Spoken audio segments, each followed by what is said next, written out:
que é fundamental isso mesmo, assim, a gente falar sobre isso, porque a gente sempre pensa que está longe, mas está muito perto isso, né? A gente vive hoje, né, com 19 milhões de pessoas no Brasil inteiro, né, com esse tipo de problema de apostas, né?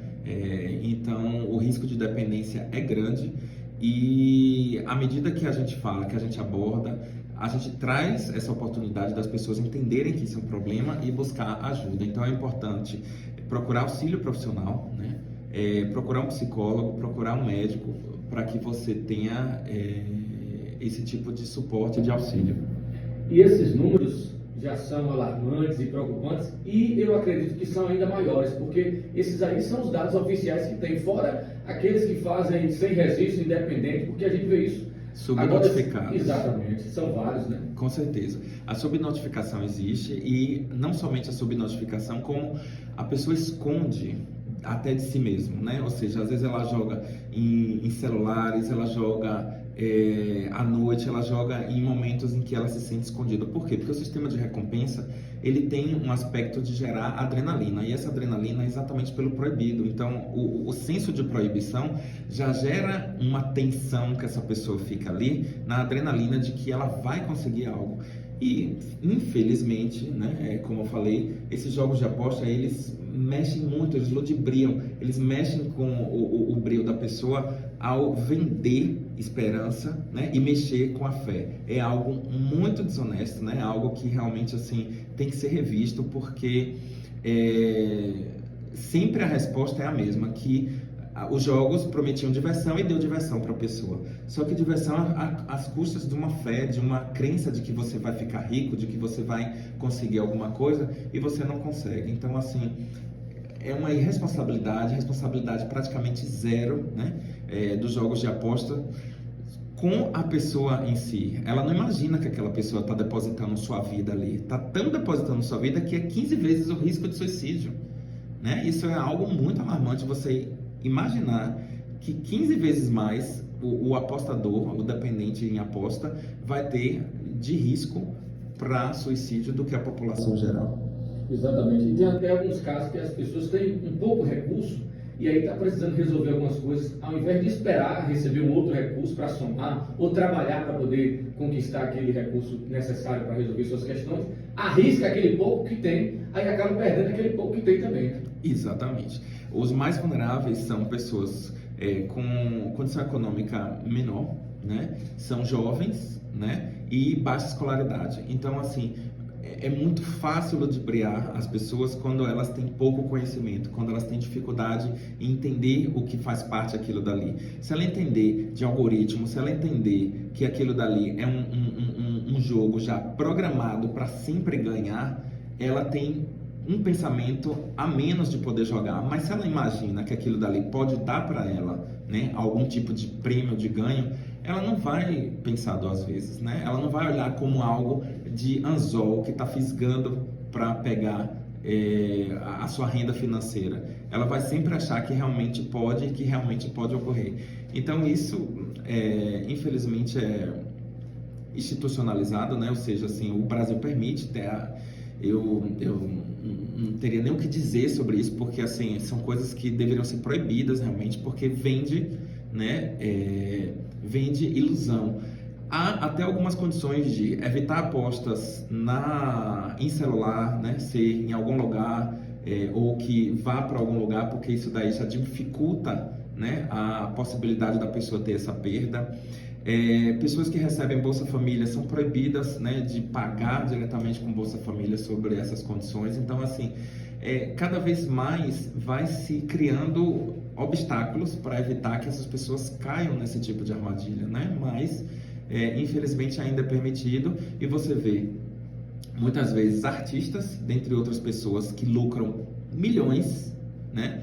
E a responsabilidade é zero com essas pessoas que bancam esse tipo de jogo, porque a alegação é que foi para a diversão e a diversão estava lá, né? E a diversão era simplesmente você tentar. A diversão é essa. A diversão não é você conseguir, você ganhar. A diversão é você tentar. Então revejam o que está fazendo, porque assim, uma diversão de você tentar algo ilusório realmente, ou você está ciente do que você está tentando uma coisa que nunca vai conseguir, e a diversão é essa, você tentar sempre ser ludibriado, ou você tentar e aumentar cada vez mais, isso daí só tende à beira do precipício e chegar até o suicídio. Exatamente. Você disse dois pontos interessantes. O primeiro é que você já responde aquela minha primeira pergunta em relação à importância de falar sobre esse tema. Porque quanto mais as pessoas têm conhecimento, mais diminui o número de pessoas que arriscam, né? Quando as pessoas entendem, têm o conhecimento. Exato. E também, outro ponto foi em relação a artistas, a pessoas famosas, influências,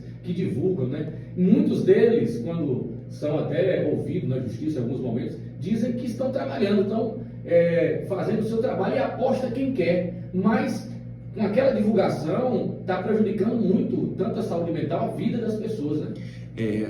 Assim, hoje a gente vive uma crise de irresponsabilidade afetiva, né? Ou seja, quando a gente vai para a mídia, quando a gente vai em algum lugar, quando a gente tem uma vida pública, a gente tem uma responsabilidade afetiva. O que é essa responsabilidade afetiva?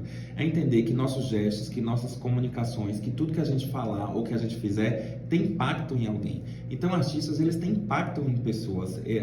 O que ele vender ali, as pessoas vão acreditar. Então, eles precisam ter idoneidade com essas questões, porque não é simplesmente só achar que aposta quem quer. A gente tem independentes. Então, enquanto dependentes, a gente não pode ter qualquer forma de agir, né? A gente tem que, pelo menos, identificar que aquilo dali não é saudável, né? Não é uma forma saudável, e vender ilusão é algo que é muito questionável, né? Se a pessoa passa a vender ilusão, ela precisa rever o que é que está fazendo, porque brinca com sentimentos de muitas pessoas, destrói famílias, relacionamentos e leva consigo muito sangue, né, nessas situações todas. Eu queria também saber se existem estratégias e formas de prevenção, se tem algumas medidas que podem ser tomadas para prevenir o desenvolvimento de problemas relacionados a jogos de azar. Pronto. Primeiramente, desinstalar ou não instalar qualquer tipo de aplicativo de aposta, né? Ou seja, você ter acesso, isso daí já lhe prejudica bastante. Segundo, identificar se você está tendo algum tipo de problema, né? Seja ansioso, seja depressivo, seja alteração do humor, irritabilidade, e evite descontar nesse tipo de coisa, porque isso gera um tipo de ilusão, né? Você acha que você vai melhorar algum tipo de sintoma ou qualquer coisa que você esteja passando nos jogos, né? Então, assim, evitar uso de aplicativos de apostas ou que tenha esse tipo de aposta.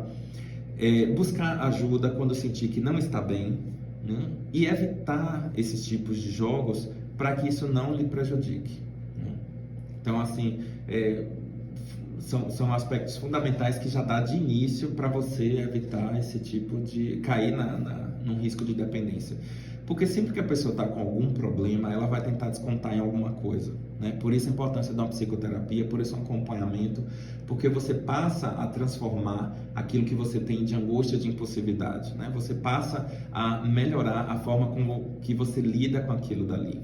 Então, se você está angustiado, se você está ansioso, se você está fragilizado, você vai para o mais rápido. E o que é o mais rápido? Aquilo que lhe ludibria, aquilo que consegue convencer seu sistema de recompensa que vai ser retornável. Então, os jogos, eles fazem esse tipo de coisa, eles brincam com sua fragilidade, com sua vulnerabilidade, para gerar esse tipo de recompensa fácil, ilusória.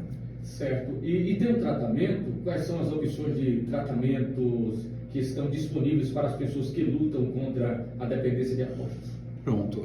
Então, a gente vai desde psicoterapias, né? Se perceber que essa pessoa está com dependência de jogos, realmente, né? Ou seja, passou do tom recreacional, ela não está só em diversão e ela não compreende que aquilo dali é um jogo de azar, né? Ou seja, que aquilo dali não vai levar a nada, que a diversão é puramente você tentar, e passou uma dependência.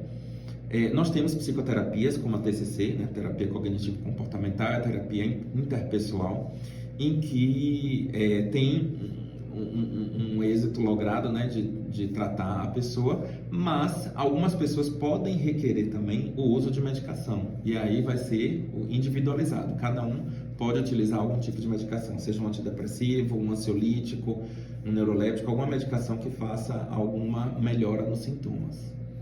Me diz uma coisa, sempre quando a gente fala sobre saúde mental, a gente toca no assunto família. Sim. E a família também pode apoiar nesse momento?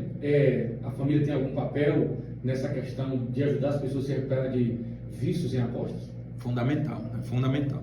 Porque assim, à medida que você tem seu vínculo, seu círculo familiar, social saudável e lhe ajudando, isso contribui bastante para que você desenvolva um tratamento melhor, né? Então assim, a chance de você recuperar quando você tem um apoio familiar, um apoio social é muito maior.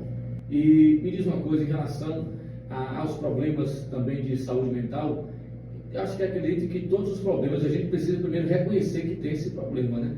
E eu acho que é difícil a gente reconhecer, né? Como a gente já vem falando, algumas pessoas dizem que joga, mas no dia que não quiser jogar, não joga, joga com quantia, mas se não quiser jogar com quantia alta, tem o controle de jogar com quantia menor, mas realmente eu queria saber de você em relação a como a pessoa pode reconhecer que tem um problema com o jogo de azar, especialmente se está em negação. Exato, Diego, você tocou um ponto importante, porque assim, o dependente em geral, não somente o dependente de jogo, ele é muito arrogante, né? Ele tem uma arrogância, uma petulância muito grande. Por quê? Essa arrogância faz ele dizer assim, eu jogo quando eu quero, da forma que eu quero, ninguém tem nada a ver com isso, né? Então assim, infelizmente, nosso livre-arbítrio dá essa oportunidade das pessoas serem arrogantes. E essa arrogância não é somente dela, é da dependência, né? Então ela pensa que tem um controle quando não tem. O fundamental é que ela possa pelo menos ter um nível de crítica, de ouvir algum familiar ou uma pessoa próxima. Porque essa pessoa pode dizer assim, você não acha que está passando demais, não? Você não acha que isso está prejudicial, não? Ou seja, já é um ponto de alarme que você sente que aquilo dali não vai muito bem. Só que a tendência é eles, né? Assim, você vê que hoje a gente vive até mesmo um momento muito epicurista, né? Do Epicuro, a busca pelo prazer, né? Na Grécia, os epicuristas buscavam o prazer a todo custo. Então, a gente vive hoje ainda um mundo epicurista de achar que tudo é prazer e que tudo tem que ser valorizado pelo prazer. Então, ele abre a boca na arrogância, né? Na sua sordidez e fala... Eu jogo quando eu quero e da forma que eu quero e ninguém tem nada a ver com isso, né? Muito, muito comum você ouvir essa frase como se ela pagasse por aquilo dali. Só que ela está simplesmente caindo na teia da aranha, né? Ela está simplesmente sendo ludibriada para ser levada, empacotada mesmo, né? Certo. E você acredita que um grupo de apoio pode ser interessante, né? Porque a gente, na questão de pessoas que têm problema com álcool, aqui em nosso município tem o grupo do Alcoólicos Anônimos, que a gente vê um trabalho importante que ajuda mesmo, né? Tem, com certeza, muitos pontos que a gente pode destacar aqui do resultado que tem um grupo como o Alcoólicos Anônimos. Então, é importante também se tivesse um grupo de apoio para essas pessoas? Sim, se houver uma quantidade suficiente, isso ajuda, facilita, né? Se der oportunidade assim, até a pessoa querer, porque assim, a gente não tem como forçar uma pessoa, né, a fazer um grupo. Por quê? Porque muitas vezes ela pode se sentir constrangida, principalmente com essas questões que são muito pessoais. É como eu falei, a aposta, a grande desonestidade dos jogos de aposta é brincar com a fé e a esperança da pessoa. Porque a pessoa se vê completamente ludibriada. Então, quando você cai nessa esparrela, a tentativa de suicídio é por você não suportar a ressaca moral, de você ver que você estava errado e você ser julgado por uma sociedade que lhe alertou. Né? Então, assim, muitas vezes ela também tem muito constrangimento e vergonha de tentar fazer grupo, mas é totalmente cabível se for possível, né? A pessoa que buscar ajuda, que procurar um grupo de apoio pode ajudar, porque elas vão se perceber, né? Em sintomas semelhantes, em comportamentos semelhantes, em situações que realmente poderiam ter evitado, não para um sentimento de culpa que poderia ter evitado por ela mesma, mas de perceber que nas próximas, ou que ela realmente estava fragilizada e se viu naquela situação que não tinha como ter uma escapatória no momento, né? Mas ela buscando ajuda, isso talvez seja mais fácil de poder ser identificado. Você também acredita que criando algumas políticas públicas poderiam também ajudar tanto a tratar como também a prevenir os jogos de azar? Sim, a gente depende muito da do nosso Congresso, né?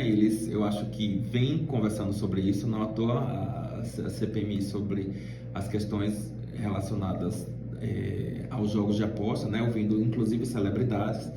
e subcelebridades, entre outras pessoas, né, que aparecem na mídia. Mas a gente depende, sim, porque isso é um caso de saúde pública, né? E é um estado que vem mudando. Como eu falei, são 17 bilhões de gastos, né, em saúde mental por conta de jogos causando dependência.